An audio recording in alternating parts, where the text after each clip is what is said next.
السلام علیکم and welcome to ذرا ہٹ کے. میں ہوں زطاعت کھڑو اور مجھے جوائن کر رہے ہیں مبشر زیدی اور وسعت اللہ خان. پہلے ہم بات کریں گے بیروت کی. یہ وہ بہادر اور بدقسمت شہر ہے جس نے جنگ دیکھی، جس نے سالوں سال خانہ جنگی برداشت کی، جہاں پر دہشت گردی، معاشی بحران، کرپشن اور انکمپٹنس اس حد کی تھی کہ شاید بہت سارے پورے ممالک ٹوٹ جاتے، ان سے برداشت نہ ہوتی. لیکن اب جو ہم مناظر دیکھ رہے ہیں بیروت کے، تو کوئی مثال نہیں ملتی. نہ بیروت کی تاریخ میں اور دنیا کی تاریخ میں اگر ہم کوئی مثال دیکھیں تو مجھے تو ہیروشیما اور ناگاساکی کی بومبنگز یاد آتی ہیں.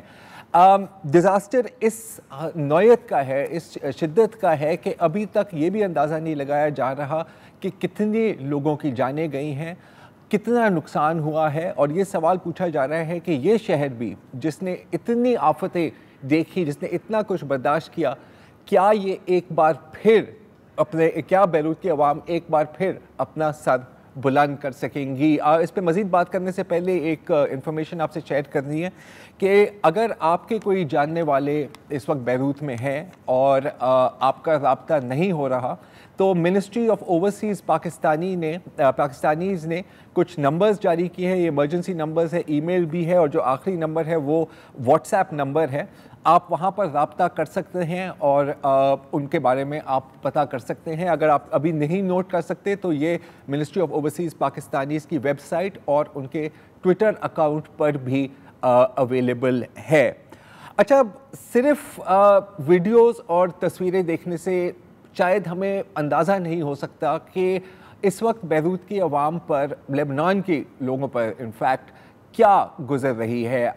ہمارے دوست عمر وڑائچ جو ڈیپیوٹی ساؤتھ ایشیا ڈائریکٹر ہیں ایمنسٹی انٹرنیشنل کے، صحافی بھی رہے ہیں اور انشاءاللہ دوبارہ بھی ہوں گے، وہ بیروت میں موجود تھے جب یہ دھماکہ ہوا. ابھی کچھ دیر پہلے انہوں نے مجھے تصویریں بھیجی تھیں اس جگہ کی جہاں پر وہ بیٹھے ہوئے تھے جب یہ دھماکہ ہوا، اور یقیناً یہ ایک معجزہ ہی ہے کہ وہ صحیح سلامت ہیں. تو thank you very much for joining اس عمر. مجھے پتہ ہے یہ بہت مشکل وقت ہے نہ صرف آپ کے لیے لیکن پورے بیروت کے لیے. اس وقت آپ ہمیں کیا بتا سکتے ہیں، کیا کیجولٹیز کے بارے میں کیا کہا جا رہا ہے، اور جو نقصان ہوا ہے وہ کس حد تک کا ہے؟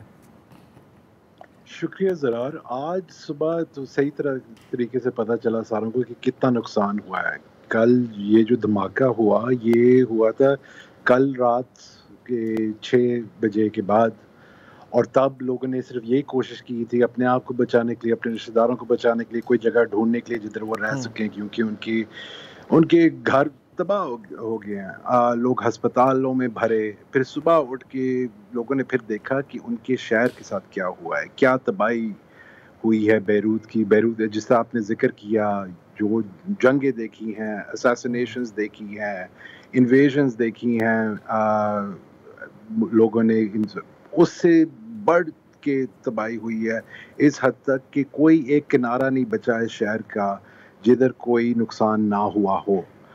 تو اس وقت کہہ رہے ہیں کہ 125 سے زائد لوگ فوت ہو گئے ہیں، شہید ہو گئے ہیں، اور 4-5 ہزار کے قریب لوگ زخمی ہیں. زخمی کی تو تعداد بہت ہے، کیونکہ جب میں باہر نکلا تھا کل، ہر طرف لوگ نظر آ رہے تھے، ان کا خون بہہ رہا تھا، ان کے سر سے، ان کے جسم سے، ان کے بازوؤں سے، ان کی ٹانگوں سے. پورا ہیلتھ سسٹم ایک بیٹھ گیا تھا. اب یہ بھی میں ذکر کرنا چاہوں گا کہ اس ایکسپلوژن سے پہلے، اس دھماکے سے پہلے بیروت کی بہت بری حالت تھی. یہاں پہ اکانومی بیٹھ گئی تھی. یہاں کا جو لیرا ہے وہ 80% کم ہو گیا تھا اپنی ویلیو میں. یہاں پہ بے روزگاری بہت تھی، یہاں پہ غربت بہت تھی. یہاں پہ بجلی جو ایک زمانے پاکستان میں ہوتا تھا 15 گھنٹے 16 گھنٹے 20 گھنٹے نہیں آتی تھی. تو پہلے سے جو ہے وہ لوگ کہہ رہے ہیں کہ وہ بالکل برنک پہ پہنچا ہوا تھا بیروت اور لبنان. اور یہ کل کے ثانیہ کے بعد تو لگتا ہے کہ وہ اس سے آگے کہیں پہنچ گیا ہے، اور صرف جو ہے دنیا کی کوئی ایک خاص انٹرونشن کی ضرورت ہوئے گی. اب ساتھ یہ جو مایوسی تھی، جو سوگ تھا لوگوں کا، جو وہ سب اب غصے کی شکل لے رہا ہے کہ لوگ یہ جاننا چاہ رہے ہیں کہ یہ کیسے ہو سکا ہے. آپ کیسے بتا سکتے ہیں، آپ کیسے یہ کہہ سکتے ہیں کہ یہاں پہ ایک سٹوریج میں آپ نے امونیم نائٹریٹ اتنی بڑی تعداد میں رکھا تھا، کس کے کہنے پہ رکھا تھا، کیسے اس کو آگ لگی؟ اتنے سالوں سے جو رکھا گیا تھا ادھر، تب پہلے تو نہیں نقصان، اب کیوں ہوا؟ اور اس کا کون ذمہ دار ہے؟ یہاں پہ لوگ بہت ایک غصے میں ہیں. ان کا آخر they have nothing left to lose now. جی بالکل.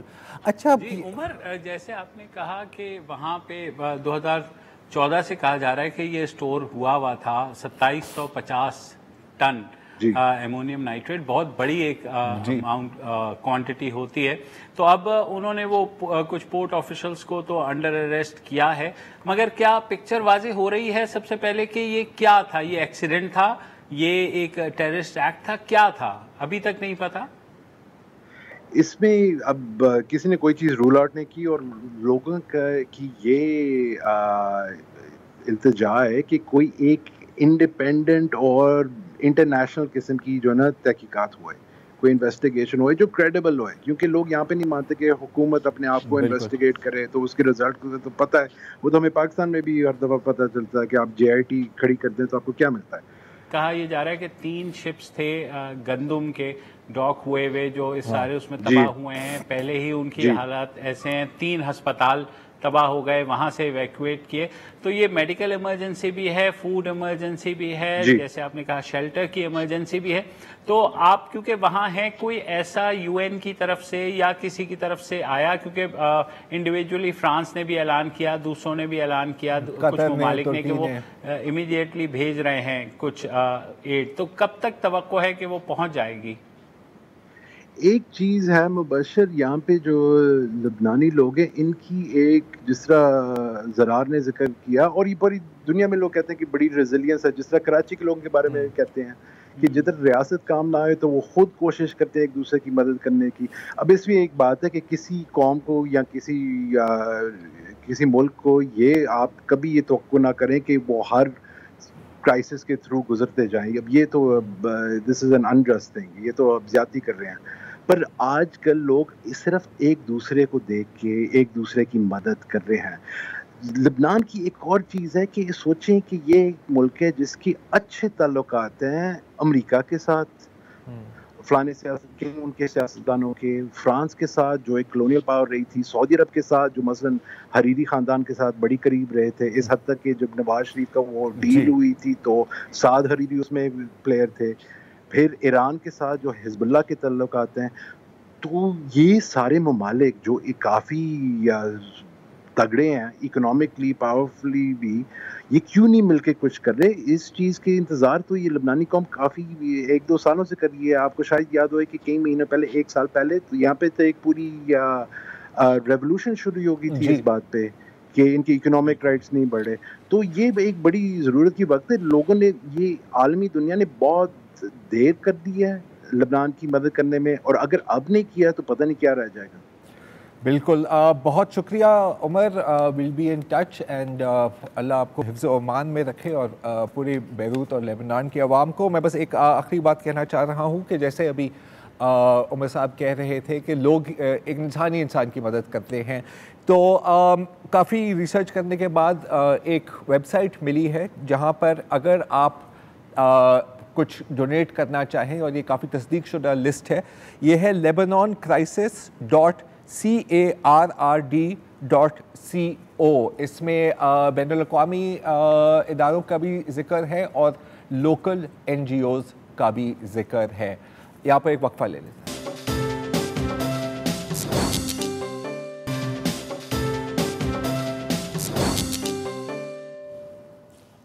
Welcome back.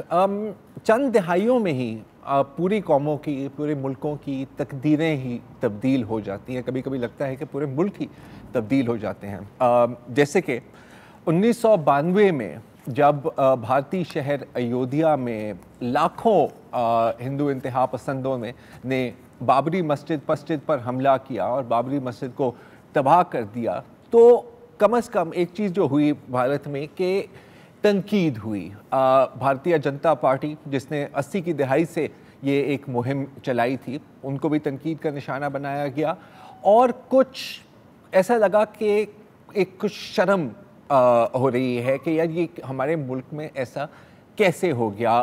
मैं आपको दिखाना चाह रहा हूँ अभी उस वक्त इंडिया टुडे जो एक भारतीय मैगज़ीन है और अब एक टीवी चैनल भी है, उनकी जो फ्रंट पेज थी वो ज़रा आप देखें, इस पे लिखा हुआ है नेशंस शेम। अब हम आते हैं 2020 में और अब अगर आप भारतीय चैनल्स देखें तो एक जश्न मनाया जा रहा है, बल्कि जश्न क्या बाकायदा भजन गाए जा रहे हैं और ये कोई गुलकार ये नहीं गा रहे, एक्चुअल एंकर्स भजन गा रहे हैं ऐसे। और मोदी को ऐसे दिखाया जा रहा है जैसे कि रामायण के वक्त का कोई बादशाह आ गया हो। अगर आप सारी इमेजरी देखें तो वो यही दिखा रही है। आज जाहिर है आपको पता है कि भारतीय वज़ीर आज़म नरेंद्र मोदी ने राम मंदिर जो जहाँ पर बाबरी मस्जिद है उसके ऊपर बनाया जा रहा है, उसकी तामीर का इफ्तिताह किया एक चांदी की ईंट लगाकर। अच्छा, सिर्फ इसमें बीजेपी ने हिस्सा नहीं डाला, कांग्रेस, इंडियन नेशनल कांग्रेस जो बज़ाहिर अपने आप को सेक्युलर कहती है, उसके भी बहुत लीडर्स ने अप्रिशिएट किया है इसको। बल्कि एक लीडर ने कहा कि अगर वो एक चांदी की ईंट भेजेंगे तो मैं 7 भेजूंगा। अच्छा, आज का दिन क्यों चुना गया 5 अगस्त का? शायद इसकी एक वजह यह है कि इसी दिन पिछले साल भारत ने मकबूजा कश्मीर का स्टेटस ही चेंज कर दिया। आर्टिकल 370 हटाकर मकबूजा कश्मीर को एनेक्स कर दिया। मैं एनेक्स का लफ्ज़ इस्तेमाल कर रहा हूँ क्योंकि ऑक्यूपेशन तो दहाइयों से चल रही है। तो आज जो आप देख रहे हैं वो सिर्फ किसी मंदिर की तामीर नहीं है, वो एक पूरे नज़रिए की कंप्लीशन है। और ये वही नज़रिया है जो भारत के बनने से पहले ही शायद आरएसएस, बीजेपी किस्म की ऑर्गेनाइजेशंस पूरे मुल्क पर मुसल्लत करना चाह रही थी और आज आप देख सकते हैं कि बज़ाहिर वो कामयाब हो गए हैं। कम से कम इस हद तक कि भारत में 5 अगस्त का दिन राम मंदिर के नाम से याद किया जाएगा, मनाया जाएगा। कश्मीर के एनेक्सेशन का जिक्र कोई नहीं होगा। और जाहिर है कि जब पिछले साल भारतीय हुकूमत ने एक कदम उठाया तो उनकी कैलकुलेशन बड़ी सिंपल थी कि जी ठीक है, कुछ शोर मचेगा, कुछ तनकीद होगी और वो भी जैसे आप कहते हैं लिप सर्विस होगी, लेकिन क्या बड़ी बात है, आखिरकार हमने अपना एजेंडा पूरा करना है। और उनका एजेंडा है pro Hindutva, right wing agenda, जो वो अपने जो अब कामयाबी से उन्होंने पूरे मुल्क पर मुसल्लत कर दिया है। लेकिन कश्मीर के हद तक क्या कामयाबी हासिल हुई है? मेरी राय में, और इसमें वसतुल्लाह खान और मेरी में थोड़ी सी डिसएग्रीमेंट है, मैं समझता हूँ कि जो ये करना चाह रहे थे उन्होंने तकरीबन मुकम्मल कामयाबी के साथ कर लिया। जितनी फ़ौज वहाँ पर भेजी है, ज़ाहिर है कुछ वायलेंस अभी तक है, लेकिन जो एजेंडा है कि कश्मीरियों को कश्मीर में की सरजमीन पर ही आप एक माइनॉरिटी बना दें, आप सेकंड क्लास सिटीजन्स बना दें, मेरी नज़र में वो काफ़ी हद तक कामयाब हो गया है। वसत साहब, आप इस बात पर एग्री नहीं करते? नहीं, मैं पार्शली एग्री करता हूँ। कामयाब हुआ नहीं है, लेकिन कामयाब होने की रास्ते पे जो है वो लगा दिया गया है। मसलन आप ये देखें कि सिर्फ 11 महीने के अंदर, 12 महीने के अंदर उन्होंने कुछ ऐसी तब्दीलियां कर दी हैं कश्मीर के अंदर कि जो बरसों में नहीं हो पाती नॉर्मल हालात में। जैसे डोमिसाइल का इजरा, आप देखें कि 23 जून को पहला डोमिसाइल जारी हुआ है रियासत में और उसके बाद से अब तक 1.5 महीने के अंदर 4 लाख डोमिसाइल जारी हो चुके हैं गैर कश्मीरियों को। इससे आप स्पीड का अंदाजा लगा सकते हैं। बिल्कुल। यहाँ पर हम एक क्वेश्चन हमें यहाँ पर लेना है एक वक्फा, और वक्फे के बाद हम बात करेंगे नईमा मौजूद से, जो एक सरकर्दा कश्मीरी एक्टिविस्ट भी हैं और सहाफ़ी भी हैं। After this break.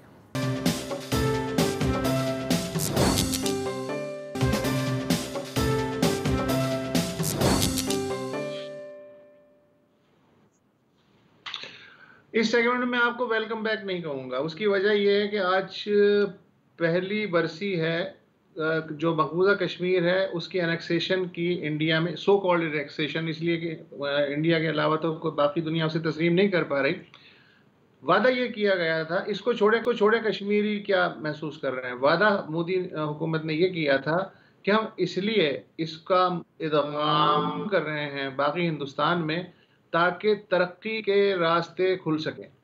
इस एक साल के दौरान इतनी तरक्की हो गई है कि कश्मीर चैम्बर ऑफ कॉमर्स के जो सदर हैं उनके मुताबिक 5.3 बिलियन डॉलर का इकोनॉमिक लॉसेस हो चुका है कश्मीरियों को अब तक, यानी इंडिया के 40,000 करोड़ रुपए। 5 लाख लोग बेरोजगार हो चुके हैं।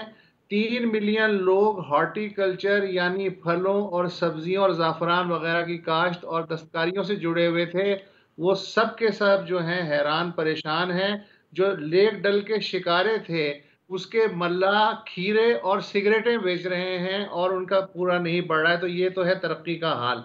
नईमा अहमद महजूर जो है वेटरन है वहाँ की और बड़ी सीनियर जर्नलिस्ट हैं। Welcome to the show. मैं आपसे सिर्फ ये जानना चाहता हूँ कि कश्मीरी पिछले एक साल से हालत सदमा और सोग में हैं, ये कब तक सिलसिला चलेगा नईमा?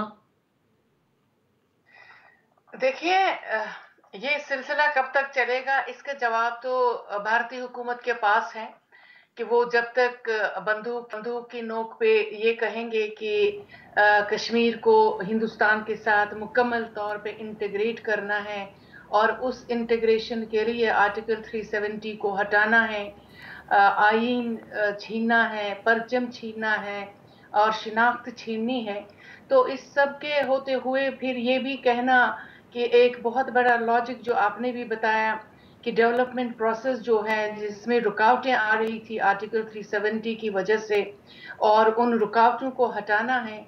तो पिछले एक साल में हम देख रहे हैं कि हमारे हमारी जो ओवरऑल मजमूई सूरत हाल है उसका अगर आप थोड़ा सा आप एनालिसिस करेंगे, हमारे 15 लाख बच्चे जो हैं पिछले एक साल से स्कूल नहीं गए हैं।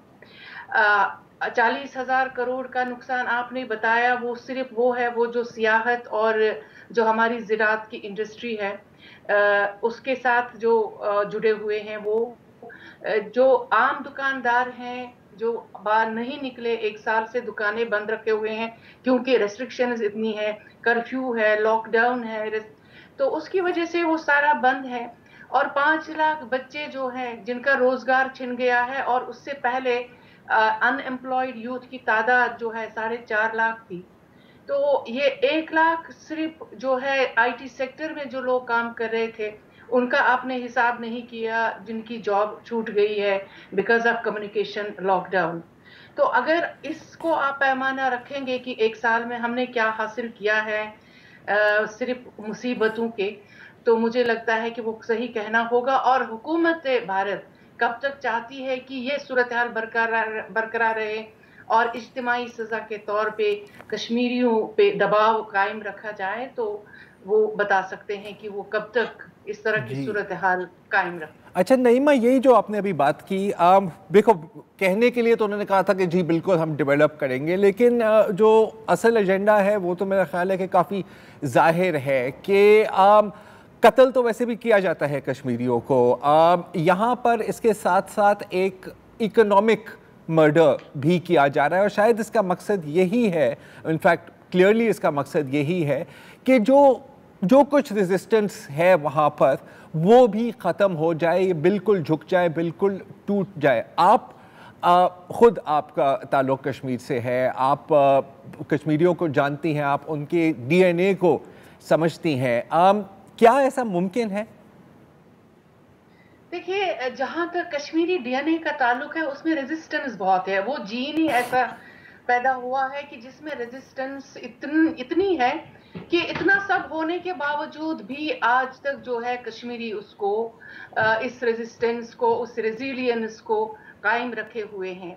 और अगर आप समझते हैं कि 40,000 करोड़ नुकसान करने के बाद कश्मीरी क्रिपल हो जाएंगे, कश्मीरी भीख मांगने पे आ जाएंगे और वो स्कम करेंगे जो भी प्रेशर उन पे रखा जाता है, तो मुझे नहीं लगता है कि ये सही होगा। इसका आई मीन कि ये नतीजा अख्ज़ करना कि कश्मीरी जो है दबाव कबूल करके अपने हकूक़ से दस्तबरदार होंगे। मुझे लगता है कि जब तक वहाँ जम्मू कश्मीर में आखिरी कश्मीरी होगा, वो भी अपने हकूक़ की लड़ाई लड़ेगा, पुरअमन तौर पे लड़ेगा, और ये लड़ाई उनको पता है ये बहुत लंबी है और अकेले लड़नी है। तो जो आप इस वक़्त कश्मीरियों को देख के जो आपको पता चल रहा है, उनसे बात करके उनका जज़्बा जो है, तो मुझे लगता है कि कश्मीरियों का दस्तबरदार होना नामुमकिन है। अच्छा नईमा, मुझे ये बताइएगा कि ज़ाहिर है जो वहाँ सियासी क़यादत थी उनको पाबंद सलासल कर दिया गया, जेलों में डाल दिया गया, उनकी मूवमेंट पर रिस्ट्रिक्शंस लग गई। तो अब जो वहाँ माहौल बन रहा है, जो मकामी सियासी वहाँ पे सूरत हाल है, तो क्या कोई ऐसे सियासतदान हैं जो अब ओपनली इस चीज़ को लीड कर पाएंगे, या जिस तरह की पाबंदियाँ हैं ऐसा आपको मुमकिन नहीं नज़र आता मुस्तक़बिल करीब में?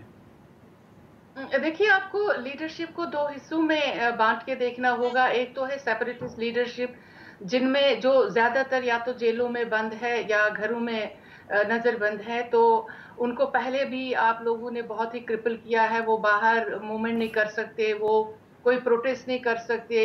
ज्यादा से ज्यादा अगर कभी कभार वो सईद अली गिलानी जैसे वो कॉल देते थे हड़ताल की, तो हड़ताल होती थी। फिर दूसरा ग्रुप जो है मेन स्ट्रीम लीडरशिप, जो हिंदुस्तान का परचम जिनके हाथों में था, और परचम समेत आपने उनको जेलों में बंद रखा। आपने पूरी लीडरशिप को एक तो डिस्क्रेडिट किया, दूसरा फिर जेलों में बंद रख के उनकी अपने वोटरों में इतनी तजलील हुई है कि वो अपने वोटरों को मुंह दिखाने के लायक नहीं है, इसलिए कि ये वही लीडरशिप थी जो हिंदुस्तान के सेकुलरिज्म, हिंदुस्तान की बिरादरी और हिंदुस्तान के एक बड़े मुल्क होने का जो एक नारा देते थे कि कश्मीरियों का मुस्तकबिल जो है हिंदुस्तान के साथ जुड़ा हुआ है, क्योंकि यहाँ पे रिलीजियस टॉलरेंस है, ये सारी चीजें रवादारी है। लेकिन आज वो खुद अपने नजरों में लगता है घिर चुके हैं, और वो ये तय नहीं कर पा रहे हैं कि वो अब मेन स्ट्रीम पॉलिटिक्स छोड़ेंगे या सेपरेटिस्ट पॉलिटिक्स में उसमें आ जाएंगे। वो अभी खुद शौक में है। अच्छा नईमा, सॉरी मैं आपकी बात यहाँ पे काट रहा हूँ, बिल्कुल वो गिर चुके हैं, लेकिन सवाल फिर ये बनता है कि उनकी जगह कौन खड़ा होगा। एक वक्फा लेते हैं।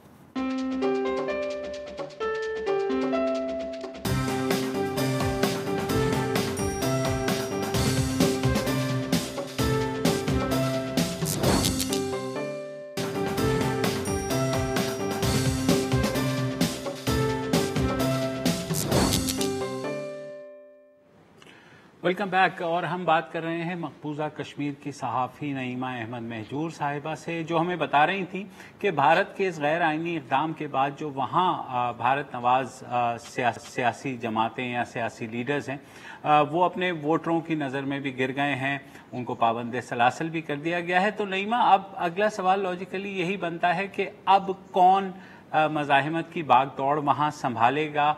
जो कुछ हुआ है वहाँ, जो नई सियासी क़यादत उभरेगी, क्या यही सियासतदान अब पलट जाएंगे आपको लगता है, या कोई नया सियासी मंजरनामा बनेगा?